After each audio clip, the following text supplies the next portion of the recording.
안녕하세요. 군사돋보기입니다. 한때는 러시아 흑해함대 전투함들에게 그저 힘없이 무너져야 했던 우크라이나군이 지금은 러시아 해군에게 톡톡히 보복하며 그야말로 본때를 보여주고 있습니다. 특히 러시아 해군의 흑해함대 함정들은 우크라이나군의 공격에 맥을 못 추고 있는 상황인데요. 지난 3월 24일 우크라이나군이 토치카 U 전술탄도 미사일로 베르잔스크 항에 정박한 엘리게이터급 상륙함 한 척을 격침시켰고 로프카급 상륙함 한 척은 중파, 또 다른 한 척은 소파되었습니다. 이 피해로 인해 러시아군 로프카급 상륙함의 함장인 알렉산드로 치르바 중령과 엘리게이터급 상륙함의 함장 블라디미르 크롬첸코프 중령이 전사하게 되며 러시아군은 엄청난 피해를 입었는데요. 이후 4월 14일 러시아의 슬라바급 순양함 1번함이자 흑해함대의 기함, 이름부터가 러시아의 수도를 상징하는 모스크바함이 우크라이나의 R-360 넵튠 대함미사일 공격에 의해 격침되는 일이 발생했습니다. 혼자서 미 해군의 항공모함 전단을 상대하는 항모 킬러라더니 바이락타르 TB2 무인기들과 조합된 겨우 두세 발의 우크라이나군 대함미사일에 격침되면서 러시아군의 해군 함정들이 얼마나 자만에 빠져 있는지 알 수 있는 단적인 사례였는데요.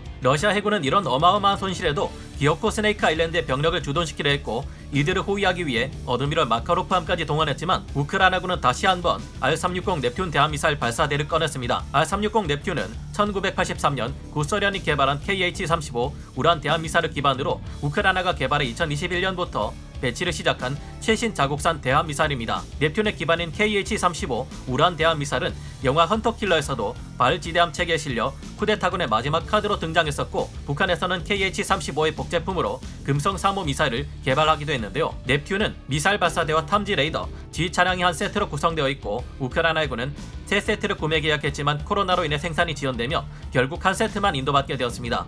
이렇게 우크라이나 해군은 얼마 되지 않는 수에 넵튠 대함미사일을 보였지만 이것만으로도 러시아 해군 흑해함대를 충격과 공포에 빠뜨리기 충분했는데요. 지난 4월 14일 이 전쟁에 러시아가 동원할 수 있는 유일한 함대인 흑해함대 기함 모스크바함에 우크라이나군은 4발의 넵튠 대함미사일을 발사했고 그중 2발이 명중, 기관부를 정확히 관통해버렸습니다. 우리 해군과는 달리 데미지 컨트롤을 전혀 신경 쓰지 않는 모습을 보였던 모스크바함 내에서는 탄약고의 일부가 유폭을 일으켜 큰 화재가 발생했는데요. 불이 난 상태로 허겁지겁 세바스토폴 항구로 귀환하려고 하던 모스크바함은 결국 침몰하고 말았습니다. 이에 우크라이나의 올렉시 레즈니코프 국방장관은 공식 트위터에 모스크바함을 따라가든가 집으로 돌아가라며 러시아를 조롱하는 영상을 올리기도 했었죠. 또 제렌스키 우크라이나 대통령이 코미디언 출신이라 그럴까요? 우크라이나 정부에서는 바다 밑바닥에 수장된 모스크바함을 국가소정 문화유산으로 공식 등록했다는 조롱으로 러시아 해군의 자존심을 완전히 구겨버렸습니다. 이러한 넵튠 대함미사일의 성공적인 모스크바함 격침은 40년 전 포클랜드 전쟁에서 아르헨티나군이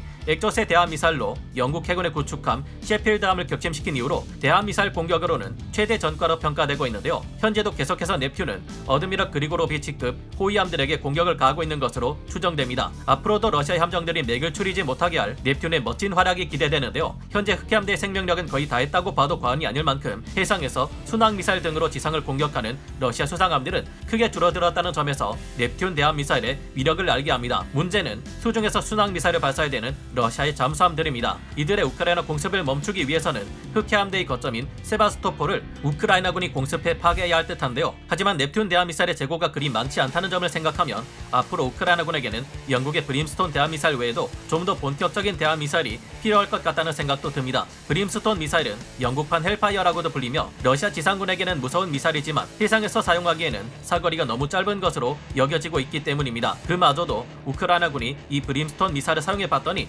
관리 상태가 엉망이라 발사가 되지 않는 등의 문제를 보이고 있어 영국의 행보에 실망하게 되는데요. 하지만 우크라이나군은 넵튠 대함미사일 외에도 투폴레프 141 장거리 무인기를 순항 미사일로 개조할 경우 1000km의 사거리를 가지게 되기 때문에 충분히 세바스토폴을 공격할 수 있을 것으로 예상됩니다. 아직도 우크라이나 내 러시아군들은 미래가 그다지 밝지 않은 상태에서 최후의 공세를 퍼붓고 있는 것으로 확인되고 있는데요. 하루빨리 푸틴의 야망을 짓밟고 우크라이나가 승전하기를 기원합니다. 현재까지 전쟁으로 희생된 모든 분들에게 인류의 한 일원으로서 조의를 표하며 오늘 군사돋보기 여기서 마치겠습니다. 감사합니다. 전문가는 아니지만 해당 분야의 정보를 조사 정리했습니다. 본의 아니게 틀린 부분이 있을 수 있다는 점 양해해 주시면 감사하겠습니다. 영상을 재밌게 보셨다면 구독, 좋아요, 알림 설정 부탁드리겠습니다.